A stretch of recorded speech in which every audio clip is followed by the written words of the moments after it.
मित्रांनो, मी आज इले गावाक आहे आणि गावाक गेल्यावर खेकडे मासे खाऊकच आहे.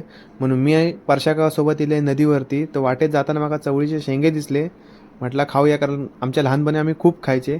त्याच्यातून नदीवर इल्यानंतर परशाकान पगोले मस्त ते बांधूक घेतल्यान आणि एक एक पगोली त्यांनी नदीत टाकूक घेतल्यान. त्याच्यानंतर मी पण थोडंसं ट्राय करून बघितलं. म्हटलं आपल्याला जमता काहीतरी बघूया. तर आपल्याला व्यवस्थितरित्या जमला. त्यानंतर परशाकान सांगितलेल्या स्पॉटवरती मी एक एक पगोली टाकूक घेतलंय. त्यानंतर थोडंसं इकडे तिकडे टाईमपास केलं आहे, कारण आपल्याला लवकर घरात जायचं होता, कारण संध्याकाळी मला मुंबई घेऊन निघायचा होता.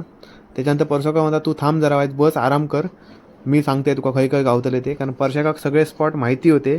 कारण खेकडे म्हणा मासे म्हणा जर पकडूचे असेल तर कधी पण जाताना परशाकाकच घेऊन जायचा. त्याच्यानंतर मी हकडे गेले, थोडंसं शूट घेतलं, कारण खूप हिरव्या हिरव्यागार असं मस्त वाटत होता. कारण ही आमच्या त्रिंबक बागोडीची नदी.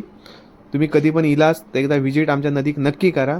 कारण मे महिन्यात खारा पाणी आणि पावसाळ्यात साया पाणी असं या नदीचं आमचं पाणी असतं.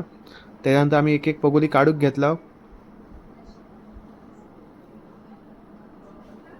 हय पण आपल्याला काय भेटला नाही पण 4 कुर्ले परशाकच भेटले, कारण माका एको कुर्ली गावत नाही. त्यानंतर ह्यो नारळ होतो तो मी दिले फेकून. त्यानंतर सौरभ आणि पिशवे घेऊन येले. त्यांना वाटले का गोणी भरूनच कुर्ले गावले असतील, पण आमका थोडे पोटापुरते गावले खेकडे. ते घेतलं आणि आम्ही आता घरात जाऊन निघालो. हे बघा आमका एक कुर्ले गावलेत, तरी 7-8 होते. मस्त आहे की आमटी केला आणि आमका ती घेऊन जाऊची मुंबईकत. तर चला तर मित्रांनो, हे व्हिडिओ मी हयच संपवतोय. व्हिडिओ आवडल्यास नक्की लाईक करा, शेअर करा, सबस्क्राईब करा. धन्यवाद.